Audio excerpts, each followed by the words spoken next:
하나님을 체험하는 것이 인생의 목적이고 복입니다. 믿음이 없이는 기쁘시게 못하나니 하나님께 나아가는 자는 반드시 그가 계신 것과 또한 그가 자기를 찾는 자들에게 상 주시는 이심을 믿어야 할지니라. 아버지 앞에 나아갈 때는 상이 있습니다. 그 상은 그분 자신입니다. 그분을 알고 그분의 채취를 느끼고 맛보고 경험하는 것입니다. 그것이 상입니다. 영혼이 어릴수록 하나님께로부터 가장 먼 곳에 있는 부분을 추구를 해요. 창조는 하나님의 나타나심입니다. 하나님의 본질이 가장 먼 영역에 있는 것이 물질이에요. 그래서 처음에는 물질 눈에 보이는 것을 통해서 하나님을 경험하고 이것이 복이라고 생각을 하죠. 그것이 나쁜 것은 아닙니다. 다만 그 하나님께로부터 온 물질 세상 거기서 머물지 않고 하나님의 그 중심을 향해서 계속 진격합니다. 눈에 보이는 것 그리고 더 가까운 하나님의 권능, 하나님의 지체, 지식, 그 하나님의 심장을 향해서 더 깊이 나아갑니다. 처음에 하나님의 물질을 보여주시고 하나님 권능을 보여주시고 그리고 하나님의 터치, 하나님의 섭리, 그리고 하나님의 마음을 보여주십니다. 더 깊은 곳을 향해서 계속해서 진격해 갑니다. 그때 우리에게 진정한 만족이 있습니다. 진정한 자유가 있습니다. 하나님 너무 좋으신 분이고 그분 자신의 본질이 천국입니다. 그렇기 때문에 그분 자신의 풍성함을 나눠주시길 원해요.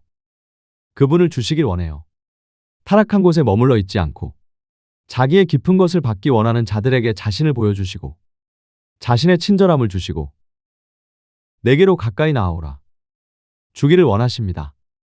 그 하나님께 가까이 가는 것이 인생의 복입니다. 선물이 아니라 그분 자신의 중심을 향해서 심장을 향해서 내게 가까이 나아오라. 나의 마음을 주리라. 내 심장을 주리라. 내가 사랑하는 어떤 사람의 어떤 조건이나 물질이 아니라 그 사람의 마음의 중심에 내가 연합하는 것. 이게 진정한 행복입니다. 그런데 그 하나님은 너무나 좋으신 분이기 때문에 자신을 주시길 원합니다. 자신을 공급하시길 원합니다. 하나님께 나아가는 것이 그 방법이 뭐냐면 경배고 예배고 찬양이고 헌신입니다. 그러므로 형제들아, 내가 하나님의 자비하심으로 너희를 권하노니 너희 자신을 하나님께 예배로 드리라. 산제물로 드리라. 이것이 천국이고 행복입니다. 우리 삶이 주 앞에 드려질 때 이것이 행복입니다. 멋대로 사는 것 이게 바로 지옥입니다. 내 기분대로 내 성질대로 내 취향대로 멋대로 하는 것. 이것이 어둠에 잡히는 것입니다.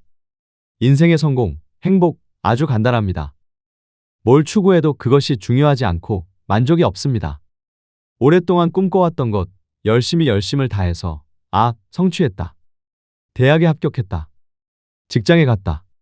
원하는 사람과 결혼을 했다. 뭘 해도 반드시 찾아오는 게 뭐냐면 허무함입니다. 이게 다인가? 이게 다인가? 이게 내가 그렇게 고생하면서 이렇게 밤잠을 못 자면서 씨름하면서 얻었던 것이 겨우 이건가? 만족하지 않습니다. 그러나 무릎 꿇고 하나님,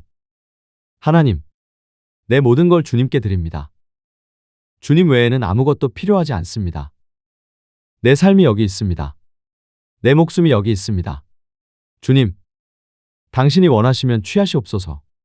할 때 우리의 영혼에 만족이 옵니다. 희락이 옵니다. 죽으나 사나 자유가 옵니다. 이것이 성공입니다. 주님을 발견하고 눈을 뜰수록 지난날 생각하게 되면 후회되지 않는 일이 없습니다. 내가 왜 그랬을까? 내가 왜 허탈한 것에 마음을 쓰고 왜 죄를 짓고 남을 아프게 하고 바보 같은 말을 하고 바보 같은 행동을 하고 수치스럽고 부끄러워서 견딜 수가 없습니다. 그런데 주님께서 말씀하십니다. 지나간 일은 기억하지 말아라. 이전에 뭘 했든 중요한 것은 지금 이 순간이다. 지금 나에게로 왔느냐? 지금 내 삶을 나한테 드렸느냐? 내가 너에게 들어가도 되겠느냐? 널 붙잡아도 되겠느냐? 역사해도 되겠느냐? 지금 이 순간이 중요합니다. 과거의 실패와 과거의 죄와 과거의 넘어짐과 과거의 좌절과 과거의 수치는 중요하지 않습니다. 그것들은 내가 얼마나 바보 같고 얼마나 무능하고 얼마나 주님 없이 살 수 없는지를 보여주는 것이기 때문에 연약함과 실패를 통해서 우리는 주님께 나아갑니다. 지나간 일들을 기억하지 말라. 이전에 행한 모든 일을 생각지 않을 것입니다. 나는 죄를 기억하지 않을 것이고 이전의 수치를 기억하지 않을 것이요. 생각하지 않을 것이고 내가 표대를 붙잡고 오직 예수를 향해서 달려갈 것이다. 과거에 실패했던 만큼, 넘어졌던 만큼, 찌질했던 것만큼 무능했던 만큼 나는 주를 향해서 붙잡고 나아갈 것이다. 어떤 실패가 있을지라도, 어떠한 죄를 지었을지라도, 어떤 개차반의 삶을 살았을지라도 그것은 괜찮습니다. 주님께서 괜찮다고 말씀하십니다. 그러나 지금 이 순간, 계속적으로 현재 짓는 죄가 있다면 그것은 안 됩니다. 있을 수 없습니다. 우리가 예수를 우리 안에 모시고 그분을 계속 지르며 살 수 없습니다. 예전 것은 끝났다. 과거는 끝났다. 마귀는 자꾸 과거의 실패, 과거의 더러움, 과거의 실수를 기억하게 합니다. 사탄아, 물러가 대적하고 그러나 이제부터 지금부터는 이제 주님께서 새로운 일을 행하실 것이다. 내 안에서 새로운 피조물, 새로운 역사를 이루실 것이다. 나는 계속 주를 붙잡고 이전의 일을 잊어버리고 새롭게 할 것이다. 나는 정결하게 살리라. 거룩하게 살리라. 주만을 갈망하며 살리라. 이전의 삶을 되풀이하지 않는 걸 고백합시다. 과거는 끝났다. 사탄아, 과거는 끝났다. 다시는 죄책감을 주지 말고 정죄치 마라. 이제 그 상처를 기억하지 않겠다. 이제 더럽지 않겠다. 주여, 내가 이제 앞으로 새롭게 행하실 주님을 바라봅니다. 주님께서 내 안에 새로운 역사를 이루시리라. 나는 신뢰합니다. 믿습니다. 고백합시다. 인생에서 가장 성공한 순간은 나를 주님께 드리는 순간입니다. 비록 말뿐이라도 주님, 당신은 내 삶의 가장 귀중한 분이십니다. 나는 주님 없이 살 수 없습니다. 주님이 있어야 됩니다. 다른 것이 필요하지 않습니다. 주님, 나를 주 앞에 드립니다. 나를 받아주십시오. 주님만이 나를 아십니다. 나를 주께 드립니다.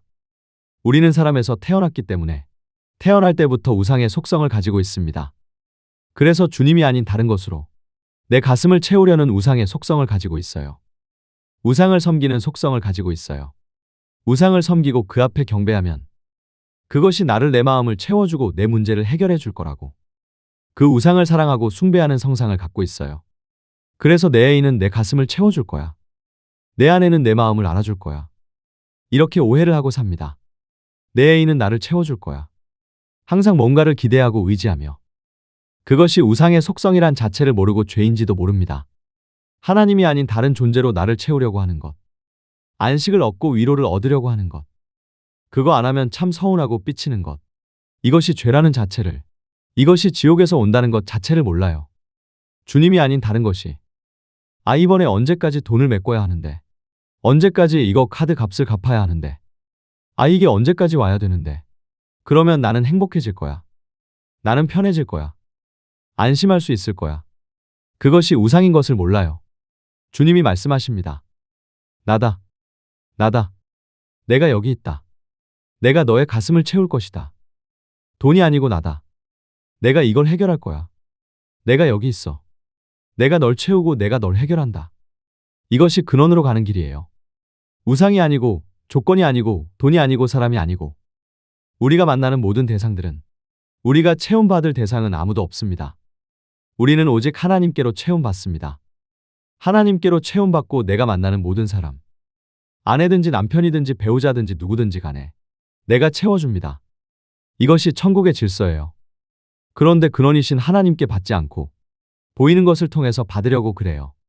그게 우상이고 그것이 귀신이 사람을 사로잡는 원리입니다. 서운하고 상처받고 삐지고 토라지고 왜 내 마음 안 달래주나. 앙상한 지옥 속에서 어둠 속에서 머물러 있고 이것이 하나님과 근원을 향하지 않는 비참한 삶이에요. 돈을 향하고 사람을 향하고 편한 삶을 향하고 그 구덩이에서 나와야 합니다. 오직 주님이 근원이십니다. 주님밖에 나를 채우지 못합니다. 나다. 내가 여기 있다. 내가 돈이 있든 없든 직장이 있든 없든 너를 위로하는 사람이 있든 없든 내가 널 채운다. 내가 널 붙든다. 내가 널 이끈다. 내가 널 만들었다. 내가 널 새로운 피조물로 새 역사를 이룰 것이다. 주님을 바라보시기 바랍니다. 주를 의지하는 자에게는 부족함이 없습니다. 만족함이 있습니다. 사람이 채우지 못하고 돈이 채우지 못하고 조건이 채우지 못하고 예수가 채우십니다. 주의 자비가 흐릅니다. 주의 말로 표현할 수 없는 긍휼과 자비가 풍성하게 흐릅니다. 정말 자신을 주기 원하시는 베풀기를 원하시는 조그만 틈이 있어도 들어가셔서 우릴 채우려 하시는 그의 자비와 긍휼이 흐릅니다. 많은 이들이 근원이신 그분께 향하지 않고 다른 것을 바라보기 때문에 체험받지 못해요. 자꾸 다른 것으로 체험받기 원해요. 우리가 주를 향해서 눈을 돌리기만 하면 그분이 풍성하고 무한하게 채우십니다. 그 배에서 생명의 생수가 충만하게 아무것도 모자라지 않습니다. 지금은 죽어도 모자라지 않습니다. 아무도 부럽지 않습니다. 오직 감사와 감사 끝없는 경배와 찬양이 있을 뿐입니다. 주를 모신 사람, 주를 향하는 사람, 주께 사로잡히는 사람의 행복과 천국입니다. 주의 긍휼과 자비의 물결 속에 계속 잠기시길 바랍니다. 좋은 찬양은 좋은 곡은 이렇게 부르기가 쉬워야 돼요. 음악성이라는 것이 자연의 이치가 다 연계해서 오는 거거든요. 창조라는 것은 다 연계해서 오는 겁니다. 어떤 발명이든지 그 영역에 달란트가 있는 사람들은 예를 들어 음악이라면 그쪽의 연계에 관계된 천사들과 수신이 되어가지고 받는 건데요. 영의 수준 상태가 발전할수록 물론 기능면에서 발전하는 것과 인격이 발전하는 것은 다릅니다. 기능면에서 발전할수록 더 깊은 천사들과 이렇게 교신할 수 있기 때문에 점점 영감 있는 곡을 만들 수 있게 되는 것이죠. 물론 태어나면서부터 음악적인 재능, 달란트를 받은 많은 크리스천들이 있어요. 그런데 기독교 문화가 형성이 안 돼 있고 기독교가 힘이 없기 때문에 거의 다 세상으로 가버려요. 세상에 다 빼앗겨 버렸어요. 기독교 문화를 되찾아야 합니다. 원래 기독교 음악 자체도 예배에서 시작됐거든요. 클래식이란 것이 바하, 핸델, 하이든 이렇게 궁중음악에서 시작된 겁니다. 그런데 지금은 문화하게 되면 기독교가 너무 밀려서 세상에 끌려가고 있어요. 우리가 기독교적인 그런 문화를 창출해야 합니다. 제가 입은 옷, 멋있지 않습니까? 이런 한복 스타일이 영성에 훨씬 좋습니다. 외국적인 옷을 입고 서양적인 음식을 먹고 하다 보면 그런 정신을 갖게 돼요. 서양의 정신은 육체를 강조하는 것입니다. 그래서 영성에 왜 한복이 좋으냐 하면 이거 생활 한복인데요. 여백이 있어요, 여백. 제가 영체에 대해서 많이 가르치고 훈련하고 하는데 사람들은 이 육체만 가리면 된다고 생각해요. 우리의 육체보다 영체는 더 나와 있고 활동합니다. 그래서 가장 나쁜 옷이 뭐냐면 노출하는 옷. 옷의 근원이 뭐냐면 인간이 범죄한 후에 하나님이 창조하신 거예요. 물론 첫째 디자인을 한 건 아담과 하와였죠. 그 무화과로 가렸는데 아주 시원찮은 옷이었어요. 디자인도 안 좋았고 또 다른 문제가 내구성에도 문제가 있었고 그래서 하나님께서 최초의 가죽옷을 지어 입히시고 옷의 창조자는 주님이세요. 그래서 옷의 존재 목적이 수치를 가리는 겁니다. 육체가 죄를 향해서 가는 속성이 있기 때문에 그래서 수치를 가리우는 것인데 자꾸 조금만 가리려고 그래요. 돌아보면 살림이 어려우신 분들이 너무 조금만 가리고 나오기 때문에 자기 수치를 드러내는 거예요. 그래서 바람직하지 않아요. 옷을 충분히 가려야 되고 그렇다고 뭐 뒤집어 쓰자는 그런 얘기가 아니고 그리고 나서 옷이 여백이 있어야 됩니다. 몸에 딱 들러붙게 되면 육을 자극하고 육체가 역사합니다. 그래서 서양이 정욕이 굉장히 강해요. 그런 문화도 굉장히 많고 우리가 천국적인 그런 문화를 자꾸 만들어야 되는데 그래서 약간 옷에 여백이 있고 옷이 달라지면 행동거지가 달라집니다. 먹는 것, 입는 것이 달라지면 의식도 사람도 달라져요. 요즘은 애들 자꾸 달라붙는 옷을 입는데 그러면 자꾸 짜증이 많아집니다. 여유가 없어져요. 쫓겨져요. 자꾸 영혼이 위축되기 때문입니다. 그래서 지금 기독교는 문화가 없어요. 그래서 기독교가 되게 재미없는 걸로 생각해요. 그냥 개념적으로만 믿고 예수 안에 기쁨과 해방과 자유함. 이걸 뭔지 모릅니다. 그래서 기독교라고 하면 뭐든지 하지 말아라. 술 마시지 마. 담배 피우지 마. 게임하지 마. 무조건 하지 말라는 거 말고 뭐 할 게 없어요. 그러니까 우리가 세상에 나가도 항상 이렇게 방어만 하는 존재가 아니라 이렇게 좀 적극적으로 문화를 바꿔야 돼요. 기독교 안에 행복과 기쁨, 자유 이런 것들을 우리가 발전시켜야 돼요. 거룩한 문화, 아름다운 문화. 그래서 그 안에 천국이 있고 누림이 있고 자유와 행복이 있는 그런 문화를 점점 확산시키고 발전시켜야 돼요. 육체의 정욕을, 육의 만족을 자꾸 쫓아가게 되면 그때는 행복한 것 같은데 점점 비참해집니다. 전혀 행복하지 않습니다. 맛있는 음식, 값비싼 음식. 이것을 먹는 것이 행복이 아니라 정말 사랑하는 사람과 서로 격려하고 아름답게 서로 높이고 서로 사랑을 고백하면서 그런 소박한 식사가 훨씬 아름답고 맛있어요. 이게 천국의 문화예요. 그런 문화를 만들어 나가야 됩니다. 지금은 세상 문화가 꽉 차 있어가지고 주님을 섬기기가 굉장히 어려운 구조예요. 그래서 주님을 쉽게 섬기고 누릴 수 있는 삶 속의 기독교 이것이 확산돼야 돼요. 우리가 과거를 생각하면, 약점을 생각하면 참 부족하고 그런 게 많잖아요. 주님, 제가 이거 잘못해요. 그러면 주님께서 괜찮다, 괜찮다, 이렇게 말씀하십니다. 우리 서로에게 괜찮다고 자주 얘기해야 돼요. 부부 생활과 가족 생활에 가장 필요한 게 뭐냐면 관용과 은혜입니다. 우리는 다 부족한 사람들이기 때문에 제가 부족해요. 괜찮아, 그럴 수도 있지. 이거를 잘하면 정말 행복하게 잘 살 수 있어요. 우리가 모두 약점이 있기 때문에 상대방의 부족한 부분을 내가 메꿔주면 되거든요. 그런데 정죄와 비판의 시각을 갖고 있다면 그 관계가 깨지는 것이죠. 잘난 사람의 가정이 행복하고 못난 사람의 가정이 어려운 것이 아니라 관용이 있느냐 없느냐에 따라 그 결과가 달라지기에 우리 모두에게 은혜가 필요합니다. 자신의 약점을 감추는 삶은 정말 피곤한 삶입니다. 멍청한 사람이 자기 멍청함을 감추려고 그렇게 살아가는데 굉장히 어려워요. 겁 많은 사람이 막 포스 있게 가오잡고 훅가시 잡고 굉장히 피곤합니다. 이렇게 누구나 자기의 열등의식과 자신 없는 부분들이 있는데, 나는 이것을 잘못하는데, 나는 이거 약한데, 그런 부분들을 괜찮아, 당신은 다른 것도 잘하잖아, 배우자가 옆에서 용납해준다면 너무 고마운 거예요. 우리는 누구나 약점을 가지고 태어나요.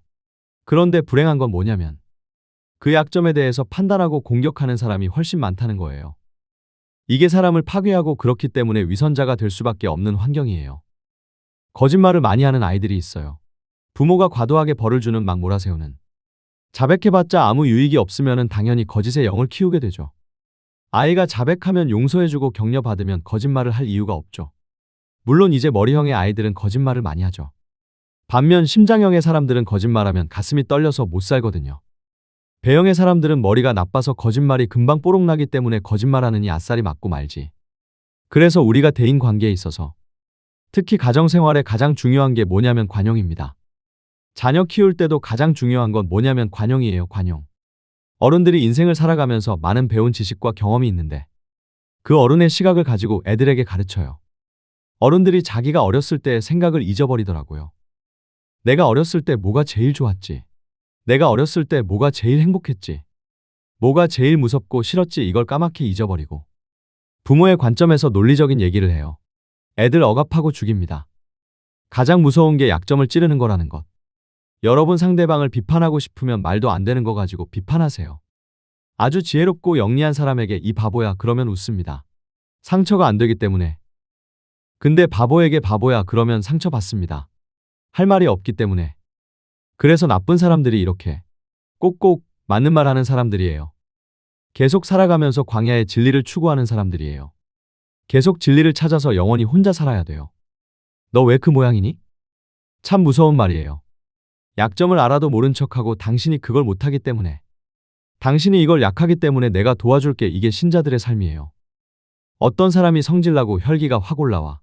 그러면 그것을 위로해주고, 당신 많이 억울한 게 있구나, 공감해주고 위로해주고 이러는 사람은 없죠. 왜 저래? 당신 왜 이렇게 못됐어요? 거의 이런 죽이는 사람만 가득해요. 상대방의 약점을 관용해주고 위로할 때 그것은 깊은 사랑을 낳습니다. 너무 감사하니까요. 너무 고마우니까요. 사마리아 여인은 5번이나 결혼에 실패하고 6번째 남자와 동거 중인, 아마 주위에서 평생 동안 음란한 여자야. 이 더러운 거사. 이런 얘기 평생 듣고 살았을 겁니다. 평생 정죄받고. 왜냐하면 온 동네에 그냥 죄인이라고 소문났으니깐. 더럽고 추잡하고 가까이 가지도 말라고. 그래서 모든 사람이 잠자고 있을 때 혼자 나왔겠죠. 고독하고 외로워서. 처음으로 너는 더럽다, 너는 음란하다, 이렇게 말하지 않는 사람을 처음 만났어요. 그리고 이 사람이 변화되기 시작했습니다. 세상에 정죄자가 굉장히 가득해요. 하지만 그들은 아무도 변화시키지 못합니다. 당신이 힘든 거 알아요. 하지만 괜찮아요. 당신 아름다운 사람이에요. 애야, 너는 못하지 않아. 아이를 무능하게 만드는 것은 다 부모들입니다. 교사들입니다. 아이들은 인생에서 기쁨을 표현해야 돼요. 즐거운 거, 재밌는 거. 아이들의 그 호기심. 알고 싶고, 막 뛰어놀고 싶고, 막 하고 싶은 게 많아요. 못하게 해요. 아이를 망치는 가장 중요한 게 뭐냐면 과도한 징벌. 과정이 아니고 결과만 가지고 판단하는 것. 결과만 좋으면 아무리 개판 쳐도 성적이 좋게 나오면 다 용서되는 거. 그러다 성적 나쁘게 나오면 과거의 모든 잘못까지 다 소급돼서 터지는 거. 아이들은 어른을 무서워해요. 혼나는 걸 무서워해요. 지적받는 걸 무서워해요. 그래서 이게 뭐야 틀렸잖아 하게 되면 시도하지 않게 돼요. 알고 싶고 재미있고 궁금하고 이런 것이 다 사라져 버려요. 그러면 애가 평생 바보 되는 거예요. 여러분 세상에 수학 못하는 사람은 없어요. 하지 않는 아이가 있을 뿐이죠. 독서 못하는 사람은 없어요. 하지 않을 뿐이죠. 그냥 하지 않아요. 수학 공부 못하는 아이들 보면 눈이 딴 데 가 있어요. 하고 싶은 마음이 없어요. 의욕이 없어요. 왜 그런지 아세요? 혼나니까 터지니까. 뭘 해도 재밌다라고 느낄 수 있으면 그것이 발전하게 돼요. 습관적으로 많이 혼나고 소극적인 사람들. 알려고 하질 않아요. 깨닫기를 원하지 않아요. 항상 남을 의지해요. 나 이거 몰라. 나 기계 다룰 줄 몰라. 이거 몰라. 맨날 물어봐요. 그럼 죽을 때까지 모르는 거예요. 왜냐하면 두려움이 있거든요. 그런데 혼나지 않고 항상 용납받은 아이들. 아, 재밌겠다. 계속 문제 만들어보고 만들었다가 붙였다가 다시 조립했다가 막 난리치고 그러다가 배워요. 천재라는 건 없어요. 재미있어 하는 사람과 두려워하는 사람이 있을 뿐이에요. 그런데 과도한 징벌은 위축되게 만들어요. 그래서 새로운 것에 도전하는 걸 무섭게 만들어요. 틀리면 어떡하지? 실패하면 어떡하지? 처음에는 다 실패하죠. 스케이트 타는 순간에 그냥 잘 타는 사람 있어요? 수백 번 넘어져요. 수천 번 넘어져요. 그리고 배워요. 그래서 실패를 두려워하지 않고 아, 재밌다, 재미있다 이런 과정인데 너 왜 이거밖에 못하니? 이 교육이 얼마나 아이를 망치는지 몰라요. 그래서 즐기지 못하는 사람은 발전하지 못합니다. 인생에서 어떤 부분을 모른다는 것은 그걸 즐기지 않는다는 거예요. 애들이 굉장히 알고 싶은 게 많아요. 그걸 계속 부추겨주게 되면 새로운 학문, 새로운 지식 계속 한없이 발전하게 되죠. 근데 지금 어른들이 너무나 많이 아이들 길을 죽여놨어요. 쓸데없이 본질적이지 않은 거 가지고. 인생은 얼마나 아름답고 행복하고 재미있고 배워가야 되는가. 그런 것들을 일으키는 것이 아니라 외적 잣대에 의해서. 상대평가라는 건 남보다 나아야 된다는 것. 죽이는 거거든요. 상대평가라는 그 자체가 죄예요.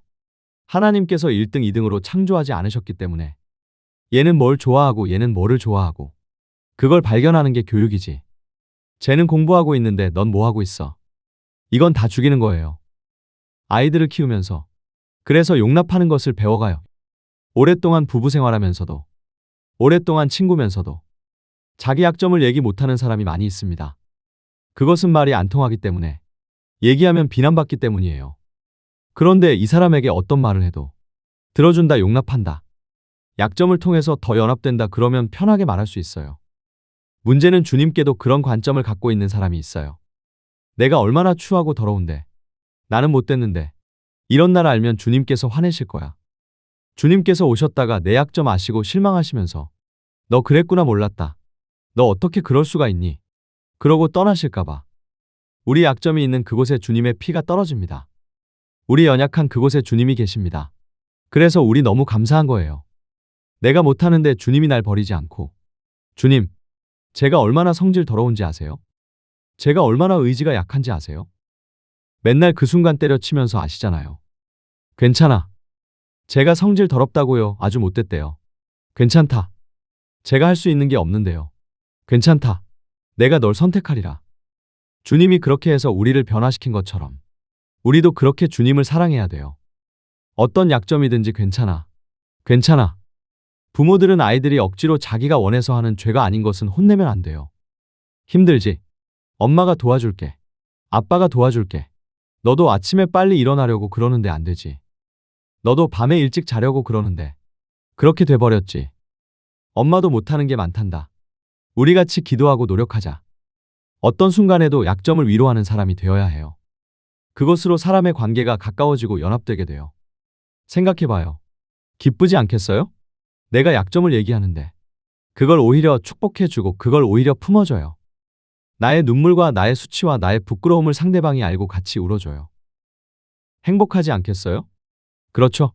어떤 약점과 잘못도 덮어주고 사랑하고 격려하고 한 사람이 실패를 얘기하고 약점을 얘기하면 사실은 나도 실패했어. 아니야, 나는 그 정도가 아니라 난 더 꼴통이었어 그러면서 누구라도 자기 약점을 수치스럽게 여기지 않고 나눌 수 있는 그런 관계들이 되기를 바랍니다. 우리가 가까이 있는 사람들의 약점을 지적하지 말고 찌르지 말고 덮어주고 사랑하고 그 약점을 통해서 오히려 이해하고 사랑하고 그리고 고마워하는 거. 지나가는 사람이 우리에게 어떤 친절을 베풀었다면 우리는 굉장히 그것을 기억하고 고마워할 거예요. 그런데 가까이 있는 사람이라고 해서 너무나 많이 받은 친절을 그냥 당연하게 지나가 버리는 많은 이들이 있어요. 내 아내가 내게 해주는 거, 남편이 내게 해주는 거, 아이들이 우리에게 태어나서 우리 가정에 어떤 즐거움과 활기가 되고 있다는 거. 우리는 많은 것들을 왜 당연하게 느끼고 있는가? 그래서 나는 자주 고마움을 표현하겠다. 나는 자주 고마워하겠다. 사랑을 고백하고 당신은 나에게 참 아름다운 사람이라고. 항상 감사하고 있다고. 이런 것을 표현하고 고백하는 것은 좋은 일이고 그것을 알아주는 것은 쉬운 일이에요. 그러나 그것을 직접적으로 표현하지 않을 때 그걸 알아차리기는 굉장히 어렵습니다. 그래서 우리는 항상 학대 속에 둘러싸여 있다고 생각하죠. 어둡고 우울한 생각 속에서 사랑받지 못했다고 생각하죠. 그래서 마귀는 서운하고 슬프고 괴롭고 그냥 그런 것들만 계속 기억나게 합니다.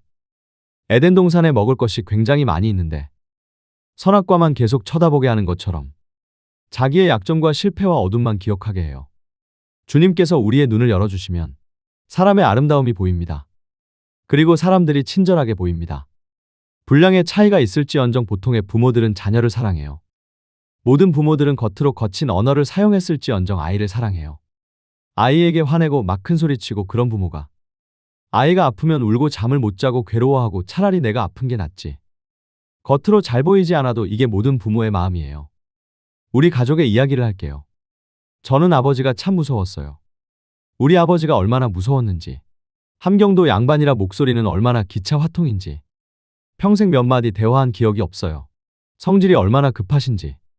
그냥 우리 가족끼리 어디 나가려다가 어머니가 꼼지럭거리시잖아요. 그럼 구둣발로 들어와서 다 때려 부숩니다. 발로 차고 난리가 나죠. 뭐 피투성이 되죠. 하여튼 어렸을 때부터 그런 장면을 많이 봐가지고 저는 너무 무서웠어요. 항상 아버지 무서워하고 어머니는 또 충실하게 계속 아버지 씹으시고 너희 아버지 얼마나 사탄인지 마귀인지 열심히 욕하시고 저 사탄 마귀 부셔야 된다고 이렇게 열심히 말씀하시고 제가 아버지 사랑을 한번 느껴본 적이 있었었는데 대학교 등록금 낼 때가 됐는데 돈 생길 기미가 전혀 안 보이는 거예요. 아무리 기도해도 응답이 없어요. 사실 신학교 수련이란 게 간단합니다. 등록금 걱정과 시험 걱정하면 끝난다. 저는 시험 걱정 안 했습니다. 왜냐하면 점수를 초월한 사람이었기 때문에. 그렇다고 장학금을 안 받았다는 건 아닙니다. 등록금 걱정을 이제 많이 하죠. 제 평생에 아버지는 등록금 대준 적이 없었거든요. 중학교 때도 등록금 없어서 항상 제적당하고 고등학교 때는 등록금 안 내고 한 학기를 다녔죠. 두 번째 등록금 나왔을 때 낼 수가 없으니까 학교를 관뒀거든요. 그런데 대학교 등록금을 어떻게 아버지가 내겠어요? 원래 용돈 같은 거 받은 기억이 없었기 때문에 상상할 수도 없는. 그런데 등록을 앞두고 아버지가 그러는 거예요. 저는 그때 평생 처음으로 아버지께 부정을 느꼈어요. 너 뭘 그렇게 고민하네? 등록금 없어서 고민하니? 그러면서 아버지가 해줄 테니깐 걱정하지 말라우. 아버지가 돈 버는 이유가 뭐네? 다 너희들 해주려고 그러는 거 아니네. 제 귀를 의심했어요. 아버지가 저에게 등록금을 해주다니. 이거는 상상할 수가 없는 일이었거든요. 항상 어머니 패시고 어머니가 돈 빌려오시면 그걸로 술 드시고 항상 그렇게 사시고 또 돈 안 갖고 오시면 패시고 그런 식으로 살았기 때문에. 그런데 처음으로 아버지의 그 따뜻한 음성. 왜 걱정하네? 내가 돈 버는 게 뭐이가? 너희들 잘해주려고 그러는 거 아이가? 그렇게 따뜻한 음성을 처음 들었어요. 두고두고 기억이 나요. 애들한테 해주고 싶은데 내가 아무것도 해주는 게 없으니까. 오히려 자격지심으로 분노가. 그래서 조금만 건드려도 나를 무시하는 거냐고 막 폭발하는 사람들이 있어요. 그게 못된 사람들이 아니고 상처가 많은, 자격지심이 많은 사람들이죠. 그런데 처음이자 마지막으로 아버지의 돈으로 등록금을 했기 때문에 참 그때 얼마나 울었는지 몰라요.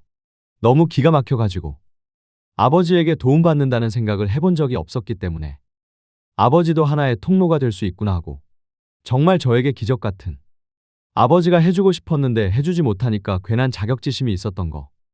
그래서 저는 어렸을 때는 부모가 사랑하지 않는 줄 알았어요.